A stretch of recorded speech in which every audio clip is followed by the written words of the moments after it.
Dear students, plus 2 Maths, Chapter 12, Discrete Mathematics, தனிநிலை கணிதம், Exercise 12.2, பயிற்சி 2.2. இதில் 9th sum பார்க்க போகிறோம். Prove that Q then P equivalent to negation of P then negation of Q அப்படின்னு சொல்லி கொடுத்துருக்குறாங்க. இப்போ இதை நமக்கு எத்தனை ஸ்டேட்மெண்ட் இருக்குது அப்படின்னு பார்த்தீங்கன்னா ரெண்டு ஸ்டேட்மெண்ட்டு தான் இருக்குது. ஒன்று வந்து P, இன்னொன்று வந்து Q. இப்போ PQ ரெண்டு ஸ்டேட்மெண்ட் இருந்ததுன்னா நமக்கு நம்பர் ஆஃப் ரோஸ் வந்து 2 ஸ்கொயர் அப்படின்றது தெரியும். அதனால் 2 ஸ்கொயர் ஈக்குவல் டு 4 ரோஸ் அப்படி வந்துடும். இப்போ நம்ம என்ன பண்ணிக்கிறோம்னா PQக்குரிய அந்த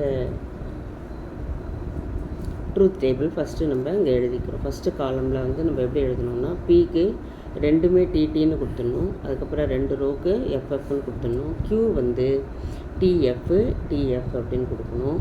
அதுக்கப்புறம் நம்ம என்ன பண்ணணும், நெகேஷன் ஆஃப் பியும் நெகேஷன் ஆஃப் கியூவும் இந்த ட்ரூத் டேபிளில் யூஸ் ஆகுது. அதனால் ஃபஸ்ட்டு நம்ம என்ன பண்ணணும், நெகேஷன் ஆஃப் பி கண்டுபிடிக்கணும். நெகேஷன் ஆஃப் பி அப்படின்னும்போது டிக்கு வந்து எஃப் வந்துடும், எஃப்க்கு வந்து டிக்கு வந்து எஃப், அதே போல் எஃப்க்கு டி, எஃப்க்கு டி. அதே போல் நெகேஷன் ஆஃப் கியூ வந்து டிக்கு எஃப், எஃப்க்கு டி, டிக்கு எஃப், எஃப்க்கு டி மாற்றி எழுதிடணும். இப்போ நம்ம ஃபஸ்ட்டு என்ன பண்ண போகிறோம்னா Q தென் P, Qலேருந்து தென் P. இங்கே வந்து ஏரோ மார்க் வந்து எதை ஃபேஸ் பண்ணியிருக்குன்னா Pயை வந்து ஃபேஸ் பண்ணியிருக்கு. அதனால் மாறி வரும்போது Pயில் என்ன இருக்கோ அது மட்டும்தான் நம்ம எழுதணும். சேமாக இருந்ததுன்னா ட்ரூ எழுதிடணும். டிடி ட்ரூ, எஃப்டின்னும் போது நமக்கு என்ன வருதுன்னா Pயில் இருக்கிறது மட்டும்தான் எழுதணும். மாறி இருக்குது ரெண்டுமே.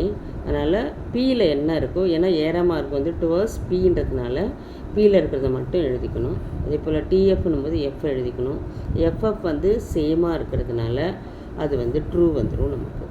அதுக்கு அடுத்தது நெகேஷன் ஆஃப் Pக்கும் நெகேஷன் ஆஃப் Qக்கும் தென் போட போகிறோம். எஃப்எஃப் ரெண்டும் சேமாக இருக்குது, அதனால் ட்ரூ வந்துடும். அதுக்கு அடுத்தது எஃப்டி மாறி இருக்குது. மாறி இருந்தாலே டுவர்ஸ் அந்த ஏரோ மார்க் எதை நோக்கி இருக்குது அப்படின்னு பார்த்தீங்கன்னா நெகேஷன் ஆஃப் க்யூவை நோக்கி இருக்குது. மாறி இருக்கும்போது நெகேஷன் ஆஃப் க்யூவில் என்ன இருக்கோ அதை மட்டும்தான் நம்ம எடுத்துக்கணும். இப்போ எஃப்டின்னா டி மட்டும் இங்கே எடுத்துக்கணும். டிஎஃப் அப்படின்னும் போது எஃப் மட்டும் எடுத்துக்கணும். டிடி வந்து டி அப்படின்னு நம்ம எடுத்துக்கிறோம். இப்போ லெஃப்ட் ஹேண்ட் சைட் பாருங்கள் என்ன இருக்குது, டிடிஎஃப்டின்னு இருக்குது.